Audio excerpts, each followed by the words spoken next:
Entrevista pré-jogo com o técnico Dado Cavalcante do Esporte Clube Vitória. Pergunta de Reinaldo Oliveira da Transamérica FM. Como você pensa armar um meio campo e quais são suas opções e que vem treinando para o setor? Bom, com a ausência do Eduardo, por força do terceiro cartão amarelo, faria uma troca simples. Vai jogar o Alan Santos, que é um jogador da posição. Entendo que compromete menos, né, do que fazer qualquer tipo de mudança mais estrutural. Acho que a gente pode, com isso, ter outros ganhos, né? São jogadores que têm características diferentes e essa condução é de tentar manter o mesmo desenho que a gente vem atuando, né, para na repetição de forma de jogar a gente consiga ganhar um pouquinho mais de confiança. Óbvio que eu entendo que a gente precisa jogar bem mais do que jogamos contra o Castanhal e os jogadores também têm consciência disso e essa é a nossa prioridade para o jogo de quarta-feira. Anderson Matos da Itapuã FM. Qual a avaliação que você faz dos treinos que antecederam o jogo de amanhã? Bom, eu tive especificamente 3 sessões. A primeira sessão de treino eu utilizei para fazer algumas experiências, para ver qual seria a melhor decisão, né, a tomar em relação à escalação. E eu falo sempre que a escalação ela é apenas a escolha da iniciação do jogo e não do final do jogo.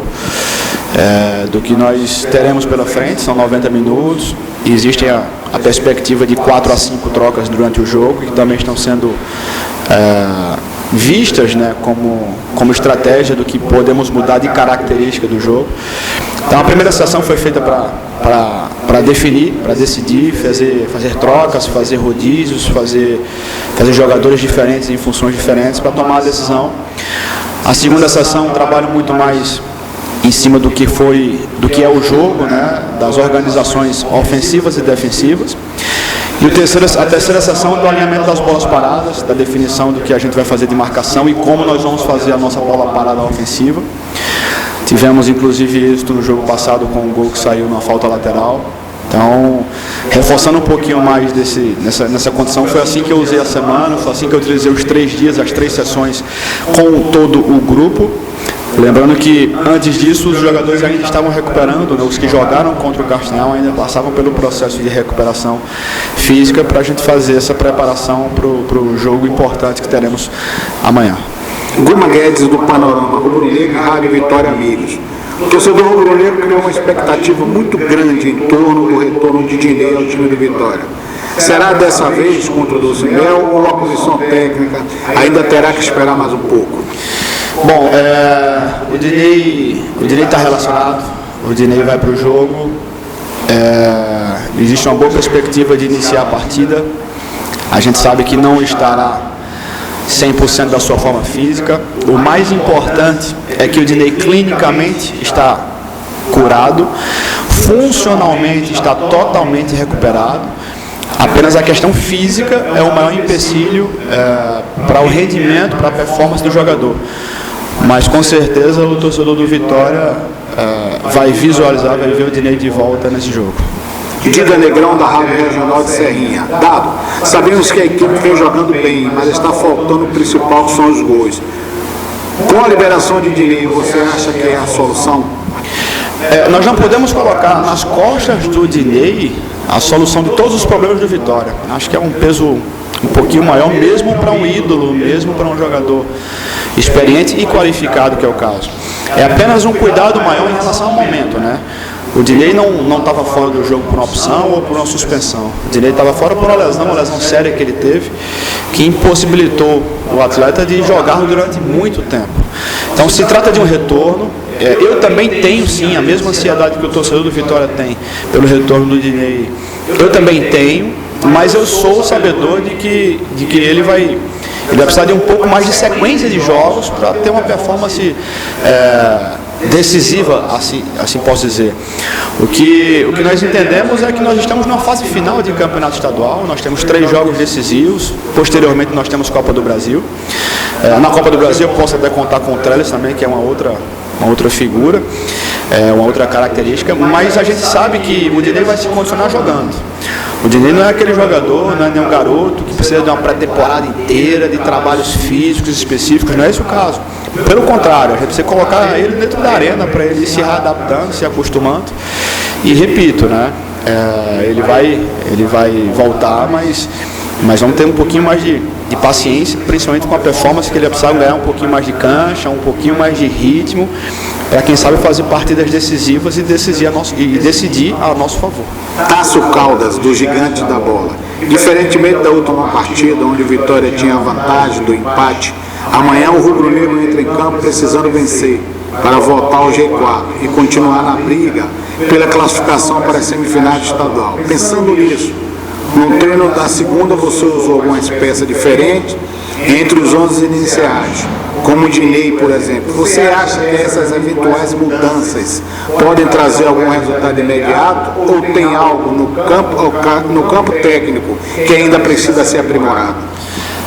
Eu entendo que nós precisamos aprimorar o campo técnico, nós temos margem para evolução, nós estamos indo para o nosso 8º jogo oficial e sabendo disso eu sei que nós temos muito a evoluir tecnicamente, mas também visualizo que quanto mais opções eu tenho,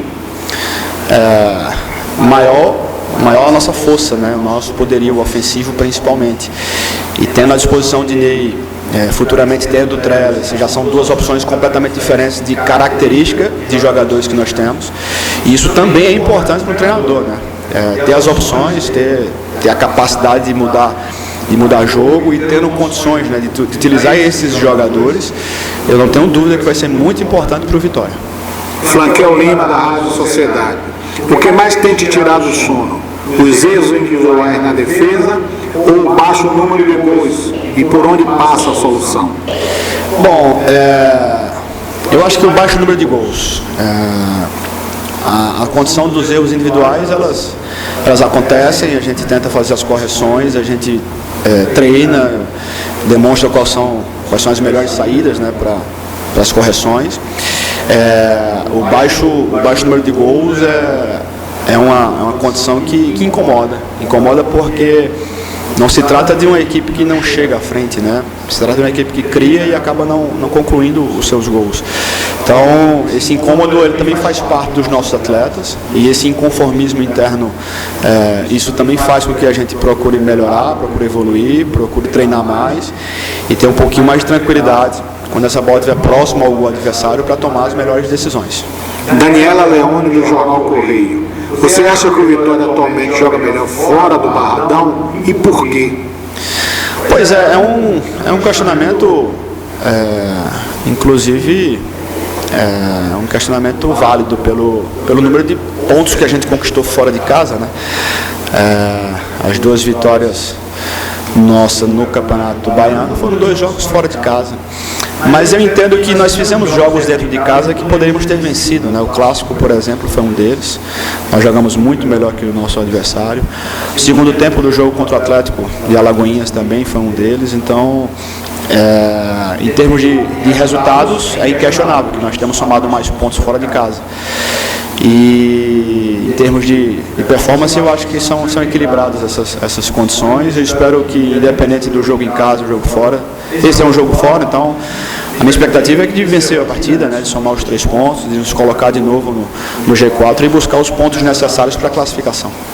Gabriel Galindo, do Galácticos Online. Início de temporada é normal, as mudanças sejam feitas visando melhorar o rendimento para a equipe. Há 2 partidas que você escala a equipe com 3 atacantes e ainda não conseguiu triunfos, diferente da formação anterior. Você avalia como positiva essa mudança de esquema e ele será mantido na partida de amanhã? É importante a gente diferenciar, são dois conceitos bastante diferentes, né? O modelo de jogo que a gente adota e o sistema de jogo que a gente adota, né? O sistema está associado aos números, né? A quantidade de jogadores no meio, a quantidade de jogadores no ataque, a estrutura da nossa equipe. O nosso modelo de jogo, que é a característica da nossa equipe em campo, ela não tem mudado. ela tem se repetido, né? Os conceitos básicos de como a gente ataca e de como a gente marca, elas vêm se mantendo.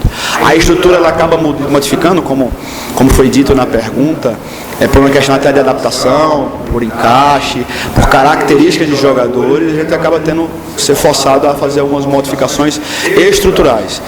Mas a caracterização da equipe é a mesma, né? Nós somos ainda aquela equipe propositiva que tende a circular as bolas um pouco mais, com um pouco mais de paciência, para que a gente consiga chegar com um pouco mais de qualidade no campo ofensivo e ter a tranquilidade necessária no terço final. Nas reflexões que eu fiz anteriormente, eu entendi que a gente tinha um pouco mais de controle atrás e pouco agressivo à frente. A mudança foi feita em cima disso. Eu não posso, no primeiro momento ou no segundo momento, por exemplo, tomar conclusões precipitadas apenas em termos de resultado. A minha intenção é de manter 3 atacantes, apenas mudando um pouquinho a estrutura, né, como eu falei, para adaptar os jogadores que estarão em campo. Para finalizar essa entrevista, Fábio Ribeiro, do Mosaico Esportivo, te pergunta: o que tem chamado a atenção em últimos jogos, e nessa de quinta-feira em especial contra o Castanhal, foi a questão do time não conseguir sair da pressão do adversário. Por que as saídas de bola do time têm sido tão lentas? Uma possível escalação de Dinei vai amenizar essa situação? Eu concordo com tudo que foi falado, inclusive isso foi tema de bastante estudo interno, né? E a gente procura sempre internamente buscar os porquês. E eu concordo que a nossa saída da pressão ela ficou um pouco comprometida. Eu já tinha falado isso anteriormente, né? Quando eu abro mão de um homem de meio e coloco mais um atacante, significa dizer que eu tenho menos um homem para sair da pressão, né? É uma condição até matemática. Eu vou ter menos gente antes da linha da bola, por trás da linha da bola. Consequentemente, eu terei um pouco mais de gente à frente da linha da bola. É apenas uma mudança de dinâmica. Eu preciso encontrar essa bola rapidamente à frente. E é nisso que nossa equipe tem perdido muito no contexto de retomada da bola, né? A gente retoma a bola e não consegue sair dessa primeira pressão exercida pelo adversário. O Dinei à frente, ele tem uma característica básica, simples, de segurar pelo menos 2 zagueiros. Isso já nos favorece e faz com que o adversário não venha nos agredir tanto ou com tanta gente. E sem falar que uma das características, né, que o Dinei tem é de segurar a bola, né? É de escorar um pouco mais, de fazer a nossa equipe respirar, de jogar a bola nele. E ele de costas para o adversário conseguir segurar, conseguir ter a retenção da posse da bola para que a gente chegue com os homens de trás. Não é o objetivo principal, a escalação do Dinei não é para isso. Mas eu entendo que a gente pode usar, né, usufruir um pouco mais com a entrada dele nessa condição pela característica do jogador.